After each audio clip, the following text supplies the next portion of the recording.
Welcome to the RiVeR Project podcast series. I'm delighted to be joined today by Margo Noonan. Margo is an advanced nurse practitioner in sexual assault forensic examination.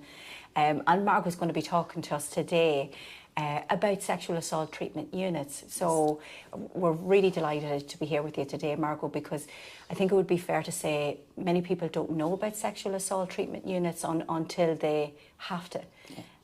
So I'll maybe start by asking you to talk us through your role. Okay, so thanks a million for inviting me, and it's lovely to be here. So I'm the advanced nurse practitioner working out of the Cork Sexual Assault Treatment Unit, and we're one of 6 units in the country.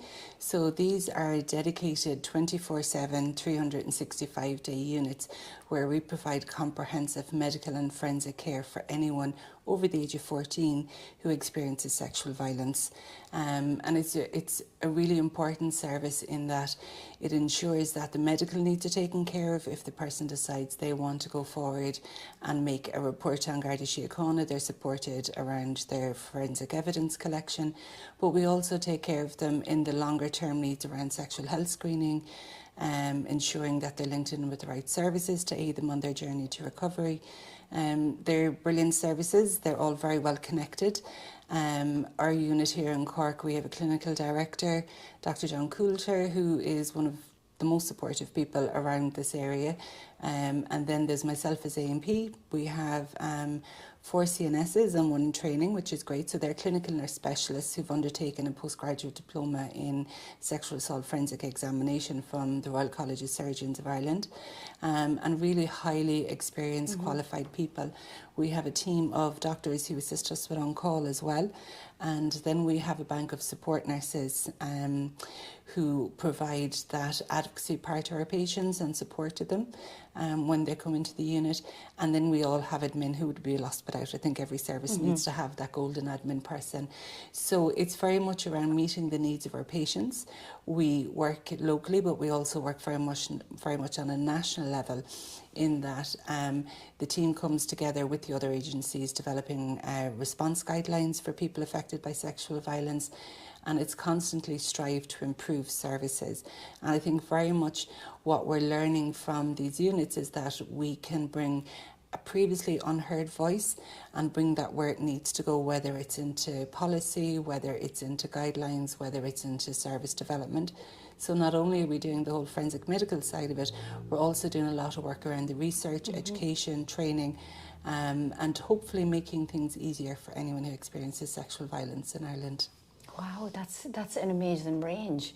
Yes. And just I'm very struck by the specialism that's involved in responding. I think for myself, I probably would have, I know some about sexual assault treatment units, but very much through the lens of supporting somebody who needed to attend. So I wasn't necessarily aware of the wider brief that you have in terms of policy, in terms of developing guidance, which makes absolute sense. Absolutely. I think the staff in the units, and it's not an easy place to work. It takes a lot of training, a lot of support, a lot of guidance, and it can be difficult, and it's really challenging as a professional to work inside there.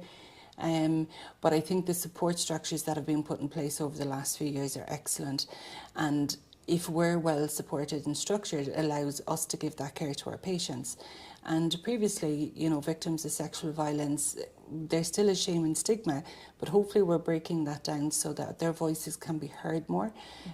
We have a long history where those voices weren't heard, or their needs weren't recognised, or the long-term impact of sexual violence, even from a healthcare point of view, maybe wasn't recognised. So it's very important that we keep pushing the agenda that victims of sexual violence need lots of different types of care, and we're doing that with other agencies so that we can do that whole picture rather than piece by piece.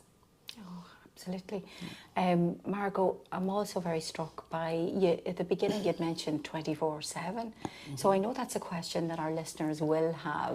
Can you talk to us more then, in the sense 24/7, but how would somebody contact the sexual assault treatment unit? So the way we're located, there's the unit here in Cork, there's one in Waterford, Dublin, Mullingar, Donegal and Galway.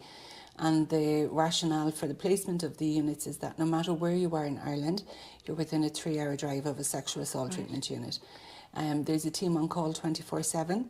So there's different, you can go onto the HSE website and just put SATU and it'll give you the local number of those services. You ring that number and you don't need to be referred by a GP, you don't need to have guardian accompaniment.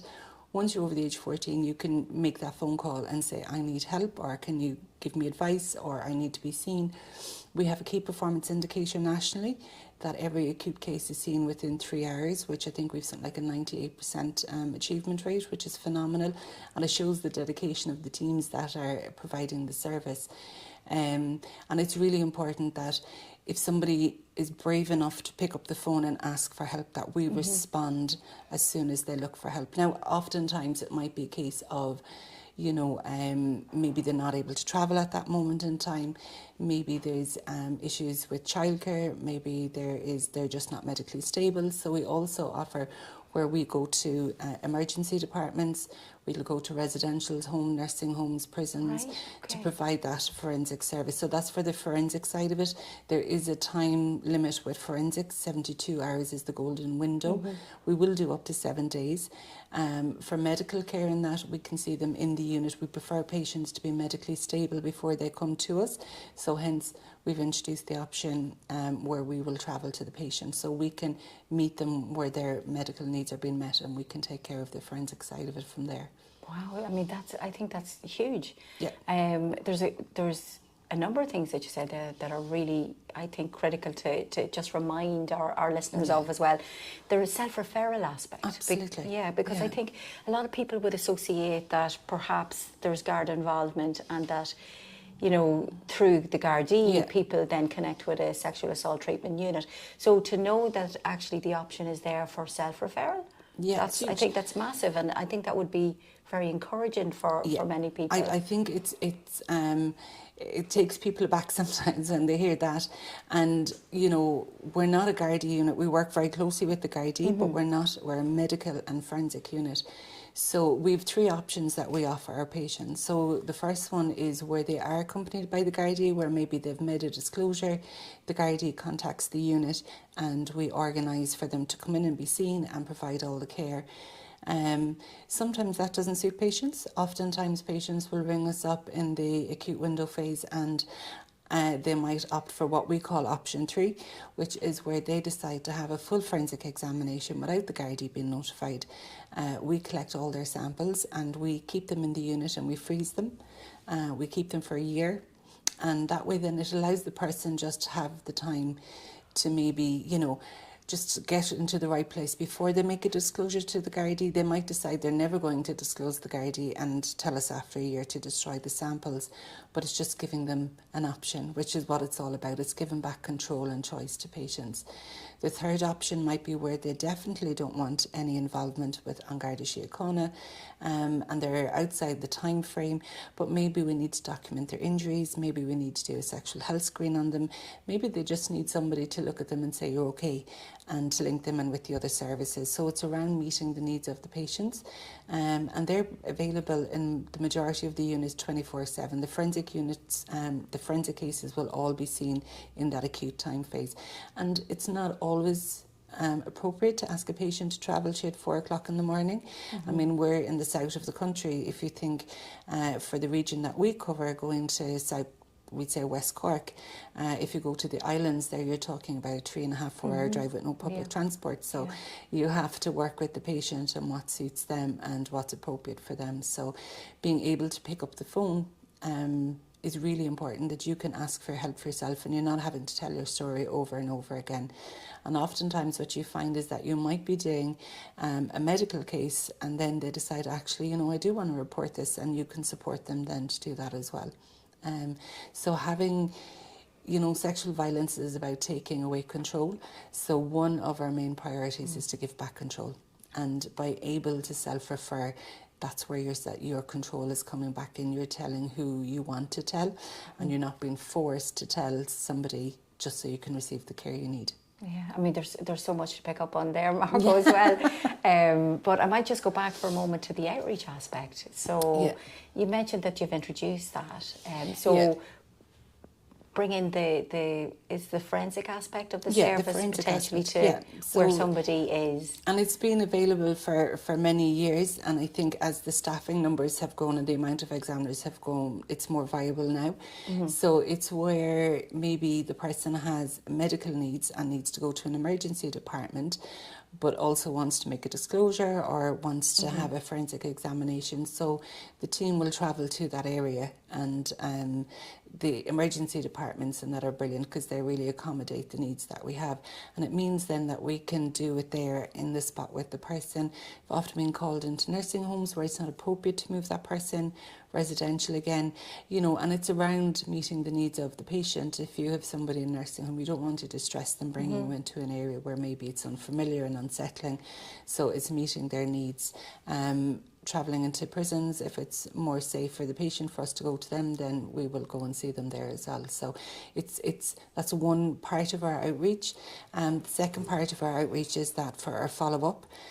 So we offer our sexual health testing, vaccination programmes, linking with other services. So each of the units has kind of looked at where are patients travelling from, what are the barriers to getting the follow-up care, because there was huge barriers to follow-up care. If you're in school, having to take the day off school. If you're at work, it's a day off work. If you have kiddies, if you have the expense of travel. So we opened up, so from Cork we've opened up an outreach in Tralee once a month, and we've worked with University of Limerick, and we have an outreach clinic there. So once they've had their initial visit in one of the 6 SATUs, there's a variation of areas then that they can go for their follow-up care. So the Donegal unit, they have outreach in Sligo, because they're long roads and they're lonely roads when you're coming for care. So it's us bringing the care to patients, which is again keeping our patients all the time at the centre of everything that we do. Oh, absolutely. I mean, everything you've described there is that very person-centred approach. Yeah.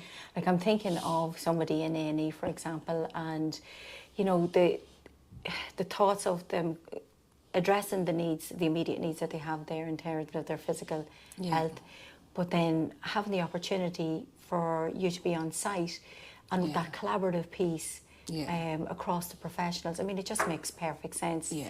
And something else that you said, Margo, in terms of not having to tell the story again. Yeah. Because as we know, that is a huge challenge for victim survivors, the telling and the retelling. And I think the whole service has been developed with a trauma-informed lens. It's listening to our patients. We really take our patient feedback very seriously, and we embed that in our practice then as well. And it is, the collaborative piece is massive for us. You know, that's saying there's no strength without unity. So it is great for us that we have the medical, you know, the severe medical needs being met by the ED team, but then we can focus on this other need that the patient has, and it's working together. It's you know, it's what every service hopefully should be like. That and no matter who we meet, it's describing what we do, how we do it, and supporting each other, supporting the services. You know, the emergency departments are busy places.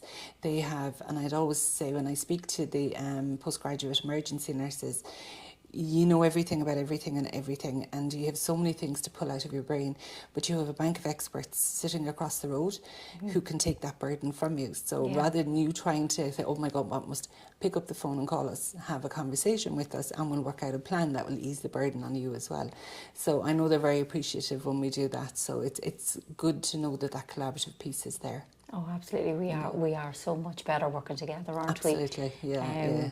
So I'm going to go back as well to just, again, I suppose really stress one of the really important points that I think listeners will perhaps maybe not be as familiar with, the gathering of evidence and the storing of that for a year. You know, therefore, you had very well described giving the control back to the victim survivor. I could be wrong, but I don't know if that's something that people are, you know, that a lot of people are aware of that option. I think when somebody contacts us, they're always given those options.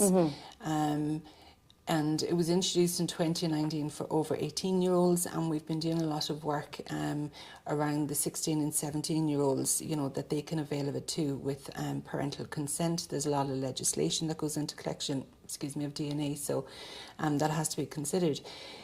It is very A lot of patients will take it. I know from our unit, a lot of patients will take that just to give themselves a bit of breathing space.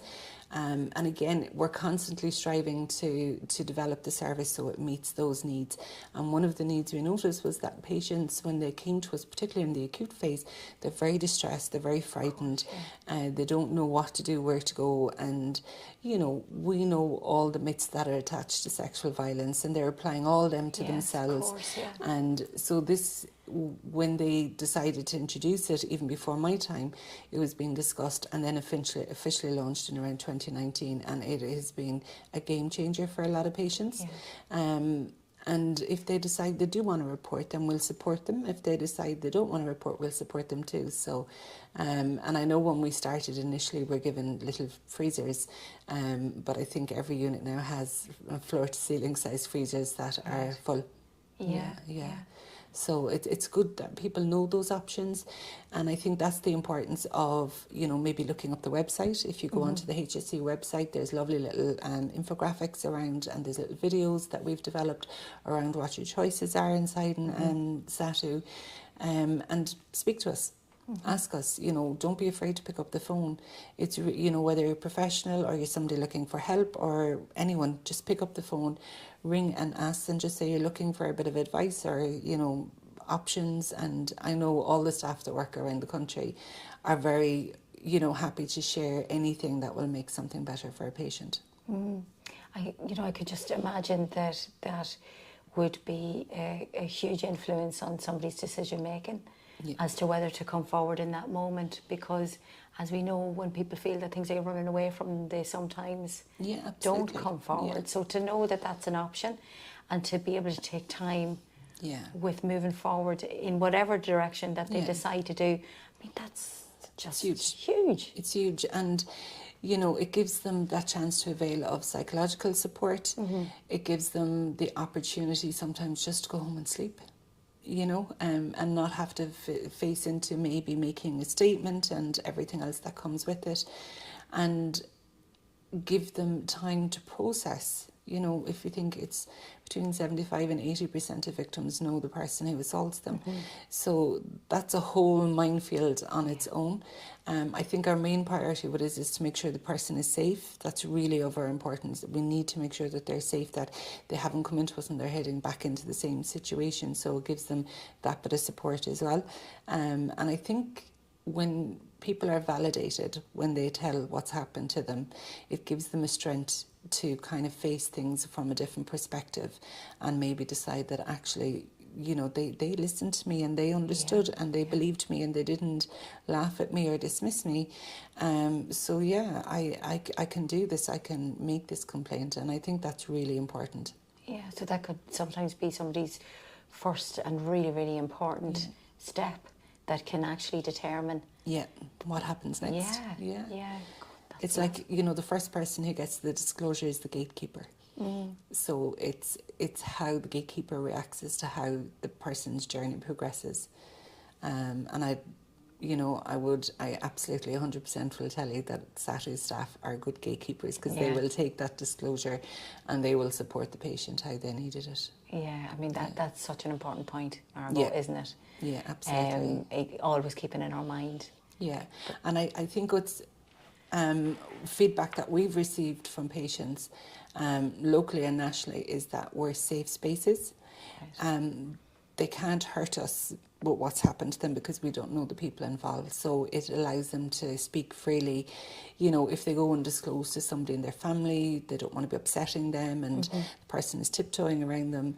Whereas when you come to a SATU, you're dealing with very empathetic, experienced professionals who will give you the advice and give you the practicalities and support you in decision making, without that whole emotive relational part into it. So I think that makes it so much easier then for people to kind of make a plan of what they're going to do and how they're going to go forward. Absolutely. I mean, you know, in that instance where you've got those highly skilled, highly trained, expert leaders in their fields, people can speak freely because there isn't an existent relationship there that they have to mind. Yeah. So I mean, that in itself is a huge opportunity for people to talk freely. Yeah. And I'm going to say, Margo, that I don't necessarily think people would be as aware of the follow-on in terms of the work that you do. Because I know certainly there would have been a perception at one point that, oh, that's somewhere you go if you've been sexually assaulted and evidence is gathered, and it's to support you in reporting to the guard or to the guards or whatever else. But the breadth of the reach. The follow-up is really important. So every patient is offered the opportunity to come back for a sexual health check, and I would always say to our patients that I know we have the GUM clinics and the STI clinics, and they're amazing in the work they do, but these patients are particularly vulnerable. So by coming back into us, they can have their full sexual health screen done without having to explain what's happened to them. We'll address all their concerns because they've now had 2 or 3 weeks to think about it. We can discuss vaccination programs with them if they've been given HIV medications. And recently we have been gifted, and I have to say gifted, funding for social workers attached to the units, which is amazing. So we now have dedicated social workers to work with in some of the units, not all of it, but it is coming to all of them. So we're not only doing that whole medical side of it, we now have somebody to help with the other sides, around reaching out to other agencies, which we would have done traditionally, but it's so busy that now we have somebody dedicated to support the person during their journey. So the follow-up can go on for anything up to 8 months. So doing repeat bloods, HIV checking, if they're under a vaccination program, and unfortunately you do have people who will be assaulted again within that time frame, and you may see them 2, 3, 4 times, and it's providing the same level of care each time that they come to. So it's good to have that. It's from a public health point of view, at least we're making sure that people are safe. And from a psychological point, it's also making sure that people are getting that bit of support, because what you'll find is that if they felt safe with you at the initial visit, they're now going to feel safe with you, and they will say, I'm struggling with A, B or C, so that gives us the opportunity then to step in. So even for students, we're very close to University College Cork, we work very closely with them, and also with MTU Cork and Kerry. And we've a lot of the post-primary colleges here as well. So we've great relationships with them, so they can go there or come to us. They can take over the follow-up if it suits the student better. But even coming up to exams, if the student is struggling, we'd give them a letter to say, they're currently attending our services with the patient's permission, of course, and just give a little bit of insight into, how the patient needs to be supported while they're going through exams. And I think that's really important. It's really good to be able to support our patients in that way as well. Yeah. So there's a lot goes on in the unit. There is absolutely a lot, and I would imagine that our listeners, similarly to me, will see just how much getting this insight into your work. Now I know that there's no single voice of victim survivorhood. There's everybody's experience is different, but would it be possible for you to maybe talk us through the steps that perhaps somebody would experience? You've mentioned about contacting the sexual assault treatment unit. Yeah. So normally when you ring, you'll get through to either, I suppose the easiest thing to do is explain what happens here, because it's the unit I'm most familiar with. So here in Cork, what will happen is that when you ring the number out of hours, and I think that's the one people want to know more about, is the out of hours. When you ring out of hours, you're spoken to by nursing administration, and they will take your name and your number. They then contact the forensic examiner on call and the support nurse, and the time is set. So the team will be here before the patient arrives, open up the unit, make sure it's decontaminated for forensic purposes, and get what they can get ready, have it ready. The patient is met at the door, and they're brought down to the unit, or accompanied down with whoever's with them. We don't obviously talk about the case on the way down, because hospitals are busy places if you're based in a hospital. They're brought into, the sitting room, and in the sitting room, they, depending on time limits, because obviously we don't want to interfere with forensic, so they might be offered a glass of water, a cup of tea. Some of the units will have psychological support from the rape crisis units, who will actually meet with the patient at that moment in time, or they'll have somebody from ASK, which are the accompaniment services. So if somebody's between 14 to 18, there might be a volunteer there just to offer a bit of support. They're not looking to take a history, they're just there to introduce themselves and be there to support the patient and also the family members who are accompanying. And then introductions are made. The support person will leave. The patient will ask, are they happy to have who's in the room, and in the room? So maybe they've come with a partner or parent or a friend, and we'll say, are you happy for your friend to stay in the room? Would you prefer them to leave for the history? It literally comes down to what the patient wants. We have a basket of fidget spinners, which have been lifesavers for patients. So always put that on the table, let them pick what they need. And then we introduce the National SATU patient chart, and I suppose it's important for people to know that we're not on the national IPIM service. So when you go into hospital here, we say if you were in Cork today in hospital and they went on the IPIM service in Dublin, they could kind of follow through. So we're not on that database. Our patients go onto a national SATU database, and there's no identifying features put into it. So the charts are kept in the unit, and then if they need to be stored, they're very securely stored, but they're kept in the unit majority. Patient is introduced to the forensic examiner and the support nurse, and if the guard is present.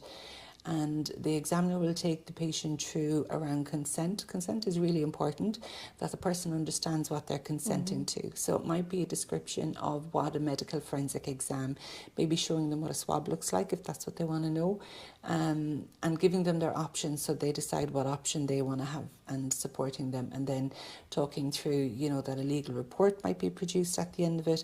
If there's children, we're mandated under Children's First, so that also would have to be looked at. And then we take a history, your medical history, surgical, mental health, gynae if appropriate, and then a brief social history. And I know the question that always throws our patients is when we ask them about alcohol and drugs. And then I'd always explain to them, you cannot consent if you're incapacitated by drugs and alcohol under Irish law. And I think it's really important that because straight away they're on high alert, they think, oh my God, they're questioning me already. If the person can remember, we'll take a brief account of what happened, and it's very brief. Our main priority is to find out where physical contact took place, because that will guide our examination. When all that is done, and if the patient is ready, and they'll be offered breathers throughout it if they want to take a break for a few minutes, if they just want to sit and not talk. When they're ready, we go to the clinic room, which is with the forensic examiner and the nurse, and these are designated forensic pods, we call them, so very easily to decontaminate. They are very bare, but it's only one time hopefully they'll ever be in that room, so we have it very different to the rest of the unit. They'll be assisted to undress if appropriate, depending on what their history is. And we will do a top to toe exam, so that's looking at the body from head right down to their toes, looking for any injuries. They may have bruises, abrasions, and we document everything. If we thought that there was injuries that warranted photography, we would arrange for guided photography to either attend the unit or to meet the patient afterwards. It's probably better for them to come if they can, because, and we are actually, there's a project currently rolling out in the SATUs where we are looking at cortex flow, it's called, and it's where we will be doing the photography ourselves. So it's taking out that third person for the patient, and that's a project that's running very successfully in Dublin at the moment. So hopefully that will roll out to other units. And then again, asking consent the whole way through. Are you okay if I do this? This is what I plan to do. And it is an intimate examination at the end of the day, which can be quite distressing. So, and that's why, you don't get to become a forensic examiner very easily. You need to do that training and, develop your experience. And thinking from a medical point of view, but also thinking from your forensic point of view. So you're taking care of the medical needs, but you're also thinking, what do I have to do? What do I need to capture? What's the best way I can do this to get the information that I need? And that can take a bit of time, and I think the longer you're at it, you probably become more experienced, but it's no harm to pull yourself every now and again and say, hang on, let me look at my practice, and, you know, get your standardised practice.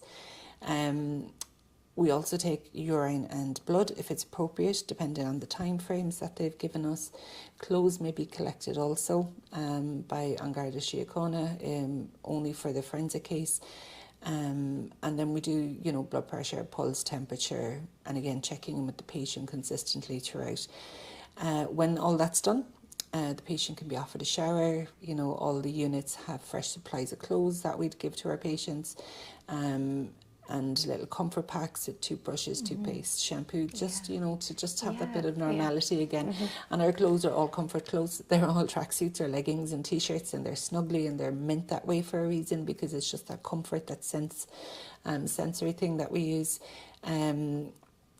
So when we'd say the technical part is done of packing up the forensics, that's the whole section that needs to be done by the examiner.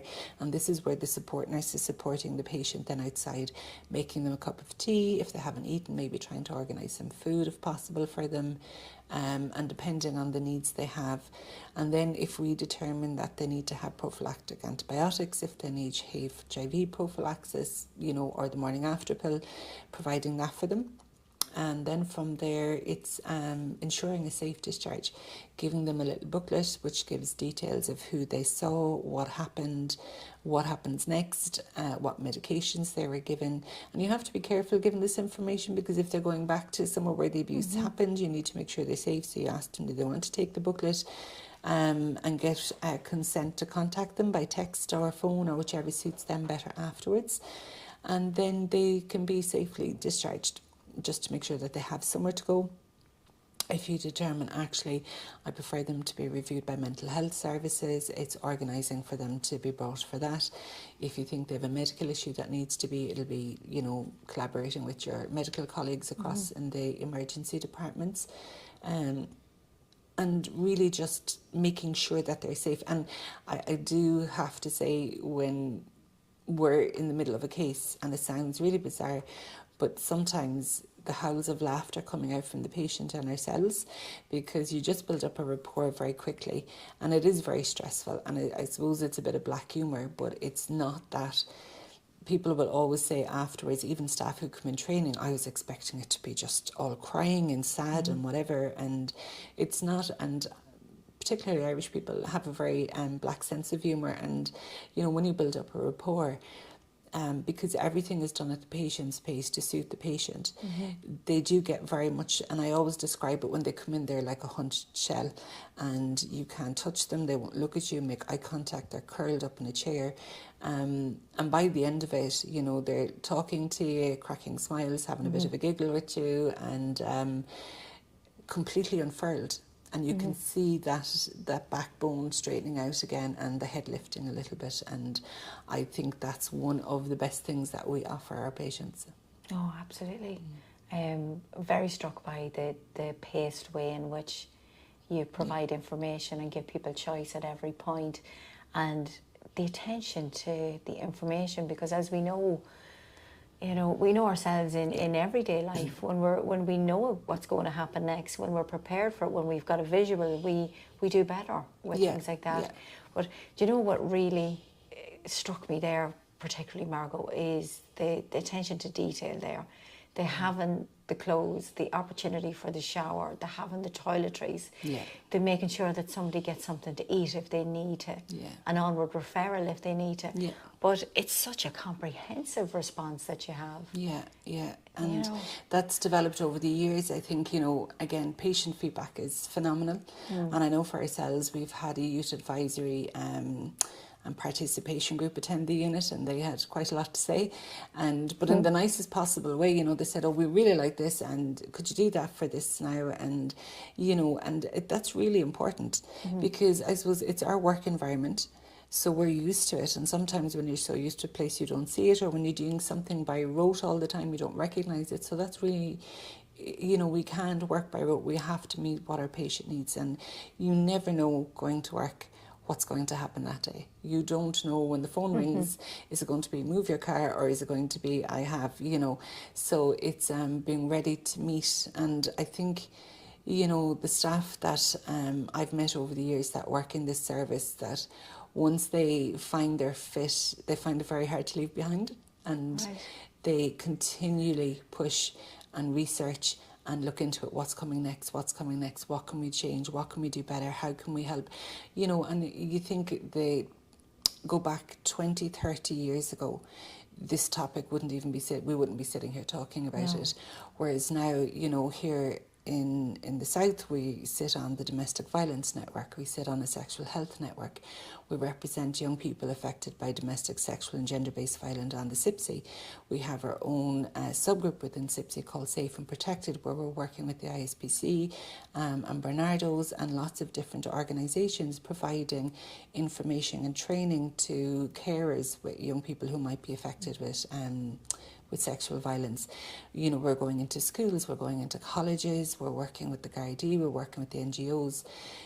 It's huge, the amount of work that goes on beyond that. You know, I know in Donegal they've started doing opportunistic smear taking.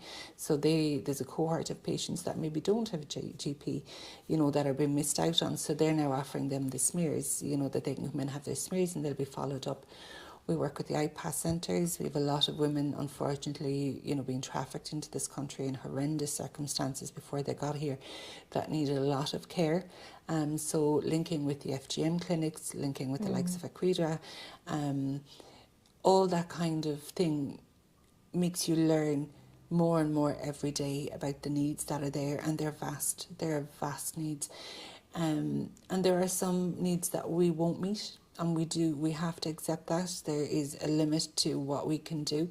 We are only part of a very big wheel, and it's not the be all and end all with us. As much as our egos would probably think, oh yeah, but like without the Gardaí it doesn't work, without the Director of Public Prosecution, without the SDI services, without Forensic Science Ireland. So we're all the big wheel. Yeah. And the patient is the cog in the middle.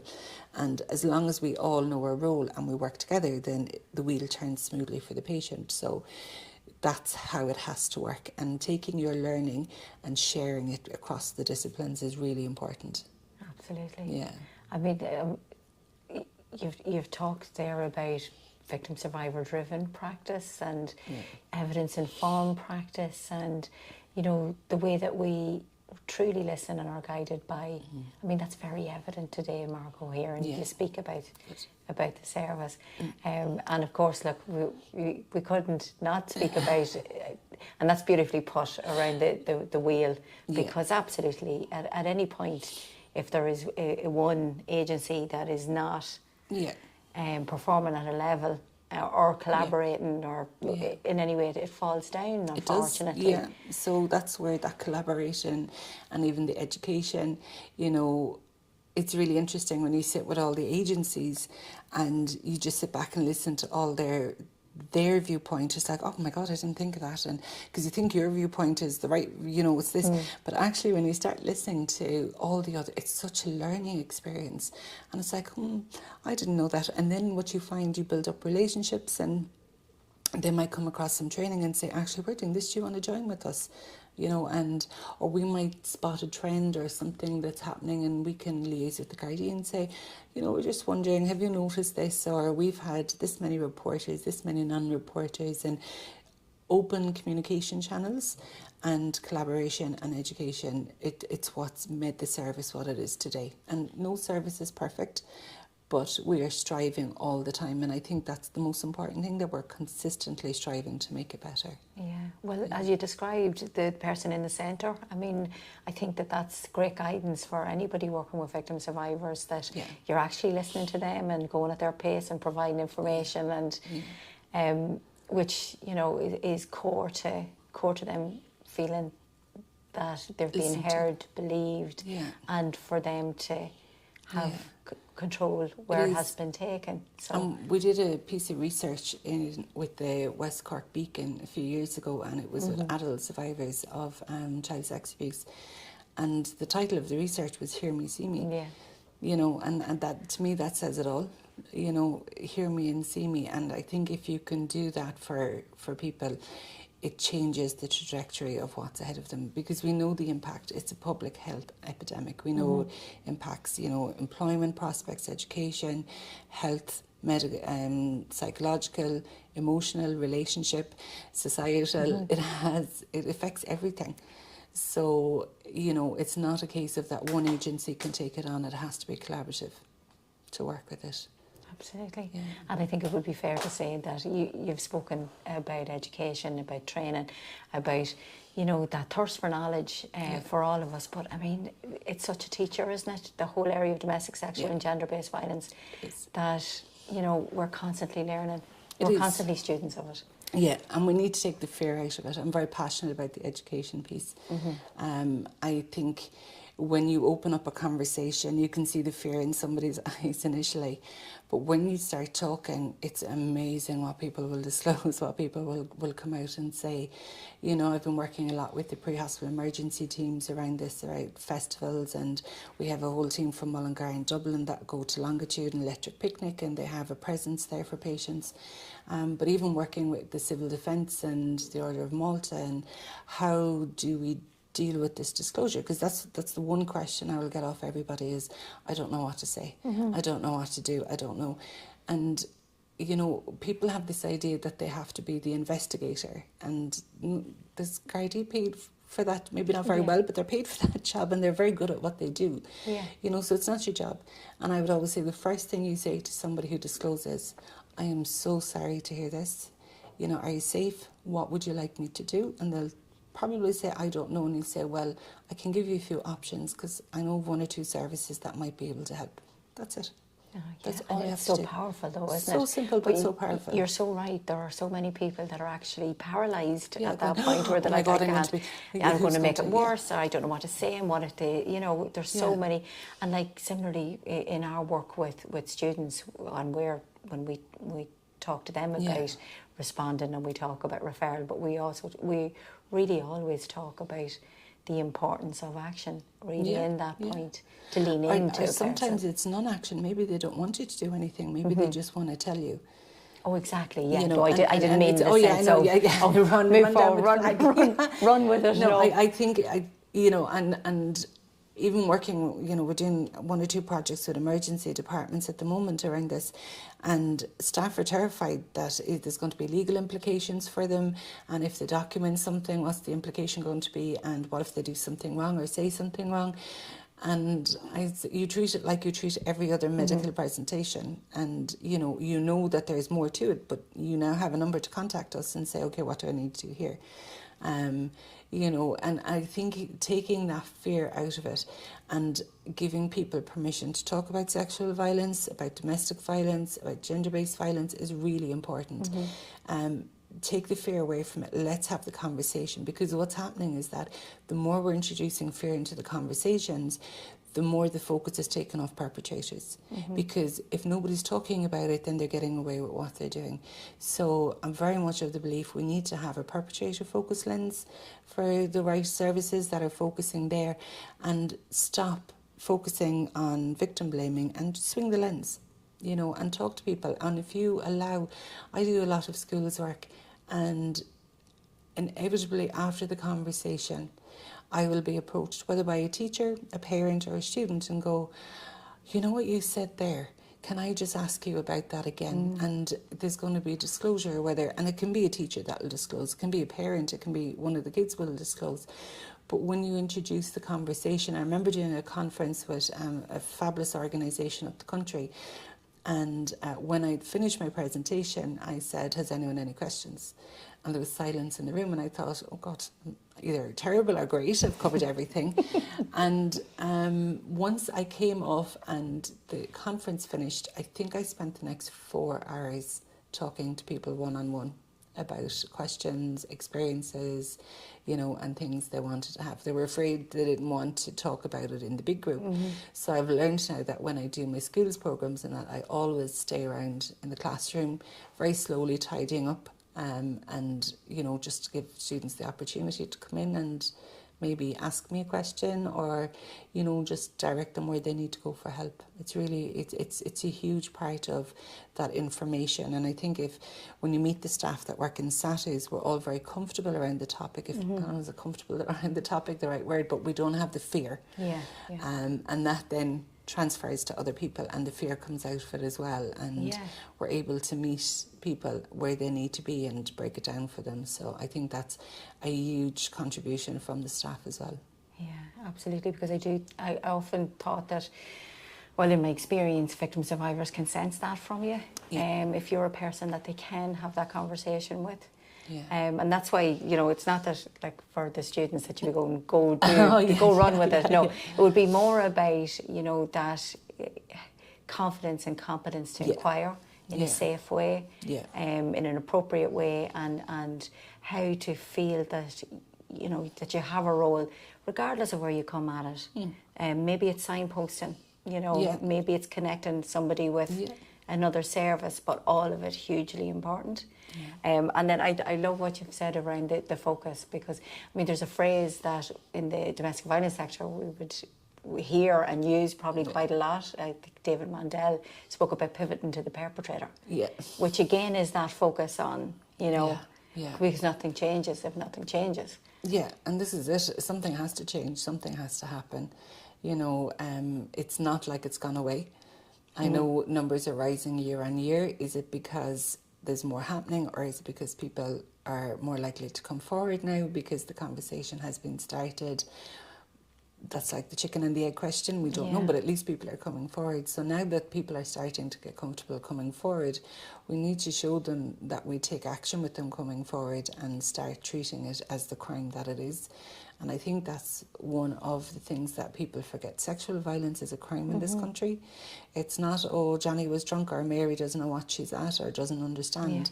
It is a crime in the country. Absolutely, regardless of the context as well, because some people get a little bit stuck on, you know, this is a stranger, this is, and don't necessarily think about existing relationships. And we could talk for hours on that topic. I have a huge theory behind the whole thing, and very shortly, I think because the word sex is in there, we kind of dismiss it. We don't talk about sex in Ireland. So when you have sex is seen as a good thing, and you have something that's supposed to be pleasurable and relational in the middle of a description of something that is horrendous and not personal, and it gives very conflicting information. So it's one area that always drives me a little bit mad when people are saying, oh, but you know, it's a relationship, or they have, and it's like, no, it's a crime. It's a crime. It's where somebody is using your body against you. That's literally what it is. It's nothing to do with sex. Sex is a whole other option which can be really good, really pleasurable and freely given. This is somebody taking your body and using it against you. And when you break it down to that, then it makes people understand it a little bit more. They're going, oh, I didn't think about it that way. I thought it was just, you know. So it's getting that idea across to people is huge. Yeah, but I mean, that's the huge role of education and training, isn't it? Where you can give people thought-provoking considerations, you know, let people think further about what it is that they believe about this situation. And it is, you know, if you meet with a group of people, ask them what's their rape script, and ask them to stop for 2 or 3 minutes and just think, what's your script? When I say that word to you, what do you picture? And it is nearly always informed by media. And if you have a script in your head of what sexual violence looks like without all the nuances and complexities that we know are there, it can make it very difficult for you to acknowledge sexual violence. So I think that's really important, talking around, you know, contact sexual violence, non-contact sexual violence. We meet the extreme end of contact sexual violence in our unit, but actually a lot of the times the process has started a long time before they came to us. So it's around hitting it at the start rather than picking up. It's you know, we do trying to look at the preventative model, which is what you're doing, which is brilliant. Anyone that is doing anything around this is you're working towards the preventative model, whereas, you know, we're catching at the very end, you know, and if we could stop it there to stop them having to come to us, it'd be great. Yeah. Well, what I think is wonderful about the sexual assault treatment unit is the different ways in which it connects with people at different parts of journeys across the experience, but also the professionals and preempting. I'm going to say the preventative work that you do as well, but also supporting professionals to build their competency and their confidence in responding. So you have that across the board as well as a... Yeah, and you have to remember, you know, if with the Irish Sexual Violence Experience Survey, 52% of all women experience. So that's 52% of women across the board. It's not of any one particular cohort. So it's 52% of the women working in Tesco. It's 52% of the GPs in the country. It's 52% of the female surgical interns in the country. It's 52% teachers. And additionally with men, 28%. So that's 28% of the men that you're meeting on the street.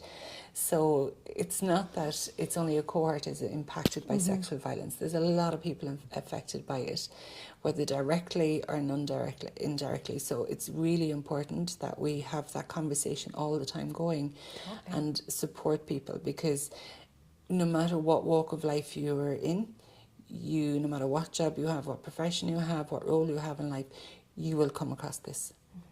It's not just for a few, but you will come across this. You may not know you're coming across it. It may come out in other ways, but at the nub of it, it's probably what you're coming across.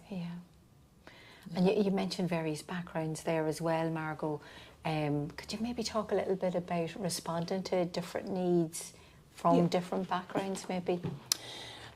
I think your needs, no matter what background, are going to be the same. You still need to get your medical care, you still need your psychological care, and you still need your forensic care and your legal care. It still comes into it, and everybody is entitled to that.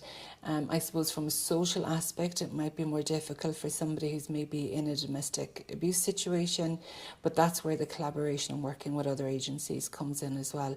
I know for ourselves here, you know, we have a fund, so we have, unfortunately, a very large homeless population who are quite vulnerable to sexual violence, and, you know, we have finances that we can support with a tent, maybe, you know, sleeping bags, whatever. We actually meet the patients and what they need. I don't think it matters when you come into us, whether you live in a castle or a tent, your needs will be met in exactly the same way.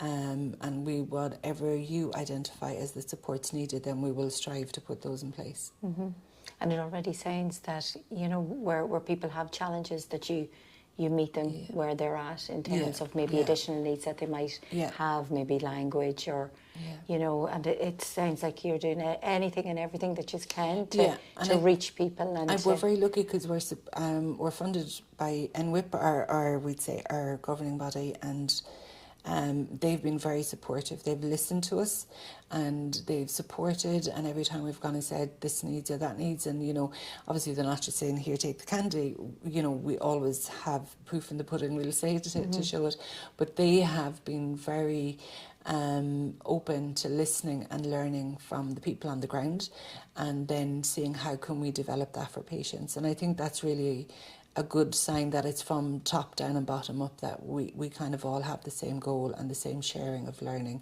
You know, they took on the service after a Department of Health review, and it was learning, I'm sure, for them. Lots of learning, putting up with all the different personalities in there, but actually just trying to ensure that we have the gold standard of service that we can. And it is a service that's admired in many other countries, you know, that we have. So we need to make sure that we keep that going. Absolutely. Now, just a very practical question. Money. Yes. Is there a cost involved? No, there's no charge for anything that we do. Everything is absolutely free. Any medications that's provided, any clothes that's provided, anything, no, there's no charge for anything. Any of the tests that we do are free. And I know we've done a lot of work here, and I know the other units are looking the same. where we do a lot of talks outside and we don't charge for it. We're given donations from schools and businesses, and that's our SATU patient fund. So if it's to pay for a leap card, if it's to pay for a taxi, a bus, if it's to buy an extra 1 or 2 sets of clothes that they may need, or sometimes just a McDonald's on the way home, we give them money for that too. And it's just, you know, I really believe that a victim of crime shouldn't be out of pocket, particularly with this vicious crime. They should never be out of pocket. So if we can make things easier, I would hate someone to say, well, I couldn't afford to get to the service, so I couldn't get the help that I needed. And again, it's working ways around, you know, the copper coil is the most effective emergency contraception, so it's sourcing that. So we've worked with our local agencies on how we source it, sourcing, you know, how getting somebody to administer, to put in the copper coil. And people are so kind and so good, and they'll say, oh, well, I have that skill. And, you know, so just give me a shout and I'll sort that out for them. Yeah. So that's really good. But there's no financial cost coming to a sexual assault treatment unit. That's brilliant. Yeah. So, Margo, we've covered a lot of ground today, and really important ground. Yeah. And I hope and I really do feel that for many people, they will be hearing some of this stuff for the first time. And, you know, really importantly for those that will need this service in the future. Now, so I'm going to say unless there's anything that I've forgotten to ask you, but I don't know. No, I suppose like that, the HSE website is the best place to get information. And we have the national referral guidelines for sexual assault, where you can, you know, members of the Gardaí can access them. So our National Guidelines Committee, there's the Gardaí, there's the SATU staff, there's Forensic Science Ireland, the DPP, the Rape Crisis Networks, there's social work, and there's paediatrics. And, you know, they're freely accessible. They're very reader friendly, and, you know, somebody can pick them up and just have a read of them and say, you know, okay, so now I understand more about that process, and it gives the rationale a lot, what we do, do's and don'ts and things like that, and you can follow the patient's journey. The little videos that are on there are very good as well, because they just kind of link into, you know, a very simple explanation of what we do, and the contact numbers are there as well. And I think one of the most beneficial things around having those close connections between the six units is that we'd say if I'm at a concert in Dublin and something happened to me and I'm brought to a SATU in Dublin, but now I'm coming back to Cork and oh my God, the thought of having to go back to Dublin, but no, we do a SATU to SATU referral. So my details will be sent to Cork with my permission, and then the staff in Cork will carry on the care. And maybe I've moved to Galway halfway through that, well then Galway will take up the care from there. So it's that line of communication between the units is very strong as well. That's brilliant. I think, Margo, that's a great point to pause this podcast. Yes. But I would imagine there's lots of material that I'm sure we can maybe speak about another time. So all that's left to do for me to do is just to thank you so much. This has been a wonderful. And thanks for coming all the way. Oh, very well, delighted. And to thank our listeners for joining us, and thank you very encourage them to join us for the next. Never be afraid to pick up the phone. Fantastic. Thank you so much, Margo. Very welcome. Cheers.